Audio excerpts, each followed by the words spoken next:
যে সকাল হলো, এদের মুখ দেখে আর আমাকে দেখেই শুরু হয়ে গেছে এবার খেতে দাও।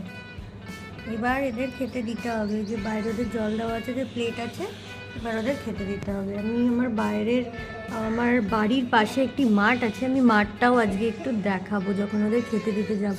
তো ওদের ভাতটা রেডি হয়ে গেছে। এই যে ওদের ভাত, আর ভাতের ওপর কটকটি। কটকটি বলি মানে এটা হলো ক্যাটদের ড্রাই ফুড, যেটা ওরা শুধু ড্রাই খাবারই খায়। ও ভাত খায় না, ও মাছ খায় না, ও কিছু খায় না, ও শুধু ড্রাই ফ্রুট খায়। আর এই ড্রাই ফ্রুটটা একটু আলাদা, বোমা ড্রাই ফ্রুটটাও একটু আলাদা। বোমা ড্রাই ফ্রুটটা ফর ওর হেলথ রিলেটেড, ওটা একদম আলাদা করে ডক্টর প্রেসক্রাইব করা। কিন্তু বাইরের বাচ্চাদের তো ওসব কোনো সমস্যা নেই, সেই জন্য ওরা এটা খায় উইথ ভাত। এবার আমি ওদের দিতে যাব। যে ওরা খাচ্ছে বাইরে, আর একটি ওখানে দাঁড়িয়ে আছে, এরা বাইরে। আর ওখানে কালুর পাটা দেখা যাচ্ছে, নিচে যেতে পারছি না। এই যে কালুও খেয়েছে বাইরে। আর সবাই কাকড়া খাচ্ছে এই চালের ওপর দিলে কাকড়াও খেয়ে নেয়। আর আমাদের বাড়ির পেছনে যে মাঠটার কথা বললাম, এটা হলো পুরো মাঠটা। লেফট কর্নারের ওটা হলো চিলড্রেন্স পার্ক, ওখানে বাচ্চাদের বিভিন্ন জিনিস আছে।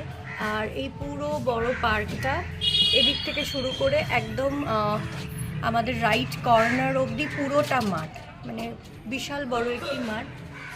এই মাঠটা থাকায় আমাদের প্রচুর হেল্প ইন দ্য সেন্স একদম প্রকৃতির হাওয়া বাতাস।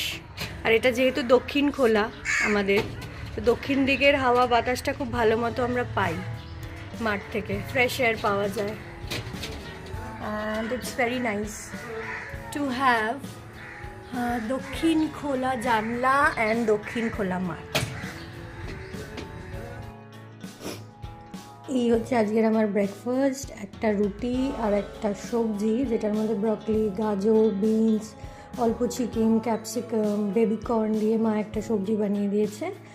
সব হেলদি সবজি, শীতকালের সবজি, খেতেও ভালো লাগে, হালকা সতে করে, হালকা মশলা দিয়ে। আর আমি রেগুলার একটা কাঁঠালি কলা খাই জেনারেলি, যেহেতু আমার হাই বিপির ইস্যু আছে, তো আমি কলাটা প্রেফার করি রেগুলার খাওয়া। তো এটা আমার ব্রেকফাস্ট। চলো ব্রেকফাস্ট খাওয়া যাক টেবিলে বসে।